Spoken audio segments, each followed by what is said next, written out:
So in the faculty of law in Harvard, they wanted to select 3 statements from human history that best describe justice. And they picked one of the statements from the Quran. And the statement was, "O ye who believe, stand up as witnesses, even against yourselves, against your family, against your parents, against your kin, even if one is rich or poor." Taking the life of one soul is like killing all of humanity. Yeah. This is what the Quran says. Yeah. Anyone who kills another human being, they will not even smell the fragrance of paradise, let alone actually get into paradise. Yeah. A greater feeling of, let's say, getting to know one another for what we actually believe rather than what the media or what you might have heard or whatever. Yeah. So that's what we're doing here, really. Okay, so what negativity do you feel that there is? What is the biggest problem? I think the biggest negativity... I'm quite open I understand. I think the biggest peril and negativity is being ignorant. Yeah.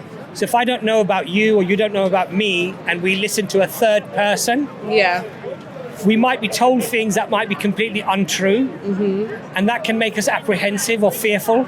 There is one thing I don't agree with. Sure. But is it true that you can be married under the age of 16? So in the Old Testament and Yeah. in the general belief within most societies, the age of marriage or consent was regarded to be the age of puberty. Yeah. So you became a woman when you were pubescent. But then some people are 11. Exactly. Or 12. So the Prophet Muhammad, peace be upon him, actually gave a very comprehensive teaching for this concept. So one of the things that you have to take into consideration are cultural norms as well. Yeah, no, I get that. Those cultural norms are often going to be created in a way that's going to be best suited for the young women of that generation. So clearly today, even though in Islam, the youngest you can get married is the age of puberty, Yeah. our cultural sensibilities, based upon nurture, nature, maturity, how long you might live, so your life expectancy. Yeah. So we've deemed that the age is actually much higher because we feel that our girls are not ready to get married at 12 or 13 years old. Yeah. So Islamically, I would have to take that teaching and know that that is relevant for my time. Yes. So, for example, if somebody said today, your daughter is 13 years old, would you get her married?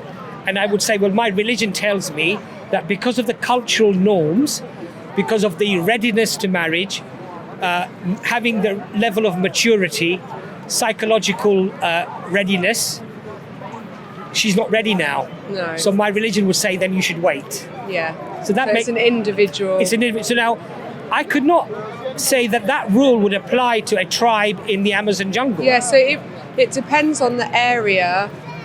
Does it depend on the country you're in and the area? It depends on the culture. It depends upon the readiness. It depends on what society deems reasonable in terms of readiness, in terms of psychological readiness, physical readiness. So would you say that Islamic, like the religion in the UK, would be a different set of rules? Yes, because my culture because I was born here. So this is my culture. So you're mixing it together Absolutely. with what society accepts as... So Islam did not come to destroy your individual cultural sensibilities. So I was born in this country, so I dress like a European. Yeah, I was in Marrakesh not long ago and I covered myself. Respect. You're right. Yeah. So I don't have to dress like an Arab because I'm not Arab. Yeah. So my culture is more English, I would say, than it's Pakistani or Indian, where my parents came from. And Islam did not come to destroy those cultural sensibilities. It's only when they directly clash with your religion. So, for example, culturally, it's accepted to drink alcohol. Yeah. But my religion forbids it. So I wouldn't drink alcohol. So, as a religion, would you say that you have any animosity or negativity towards other religions, like Christians or Catholics? Or it's a really good question. How do you feel about those people? It's a really good question. So, the Prophet Muhammad, peace be upon him, said to his companions, you are not a true believer until you love for your brother what you love for yourself. So the people asked him, is that brother in faith? And he said, no, it's brother in humanity. In other words, I should have the same empathy, love for human beings in terms of their rights and their value that I should have for even Muslims. Of course, as a Muslim though, I would value somebody who believes in the Creator, who worships the Creator and is obedient to the Creator, but that does not mean to say that I would look at you negatively or I would treat you badly. And in fact, the Prophet Muhammad, peace be upon him, went further. He said, a non-Muslim living in a Muslim land under the protection of the Muslims, if he is treated unjustly, I will be his advocate on the Day of Judgment. Okay. In other words, I will side with the non-Muslim if you Muslims treat him unjustly. Yeah. So there's a lot of emphasis placed upon justice. And this is why one of the reasons that we're here, because it's very easy to fall into the trap of the narrative of the media or what maybe you've seen yourself as an anecdotal and come up with the wrong conclusion. Yeah. But in Islam, there's a huge emphasis, and it's very interesting because in Harvard University, 2 minutes. in the girls, you can come and join in the conversation if you want. So in the Faculty of Law in Harvard, they wanted to select 3 statements from human history that best describe justice. And they picked one of the statements from the Quran. And the statement was, "O ye who believe, stand up as witnesses, even against yourselves, against your family, against your parents, against your kin, even if one is rich or poor." In other words, justice is something that is paramount, even if it's against yourself. So if you've done something wrong, then you have to judge yourself. Yeah. Even if it's your parents. So if my father or my mother said something to you that was harsh and wrong, and you came to me and said, look, your mum said this to me, I'm not allowed to stick with my mum and say, Mum, she did right and you're wrong. So the moral high ground has to be respected, because Allah says in the Quran, Allah likes those who are just. So be just. One other statement is very beautiful in the Quran. Don't let your despising or hating of a people make you unjust towards them. So do you, just one more quick question because I'm going to have to Sure. go, but do you face or meet many other people that take it to the extremes of terrorism? So personally, no. No.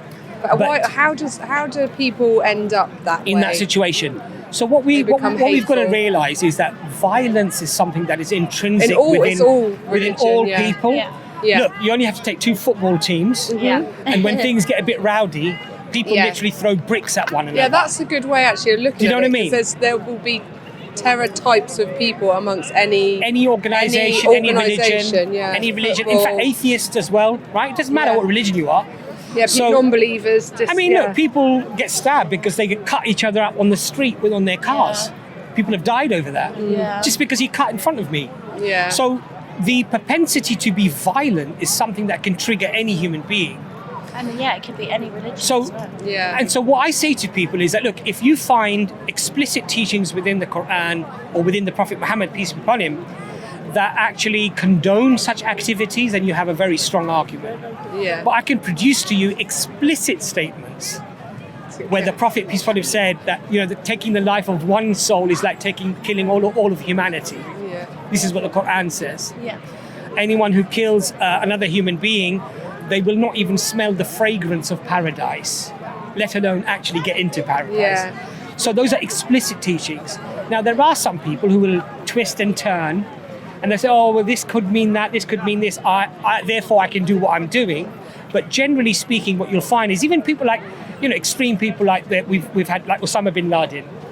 So they asked him, but your religion says that you can't kill innocent women and children, so why are you doing it?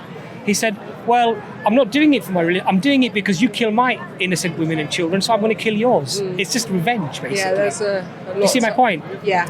So, Thank you. I'm going to have to go. 'cause not a problem. My young. We've got a free Quran for you. Thank you. And I'll Nice give you. to I'll meet give you a card.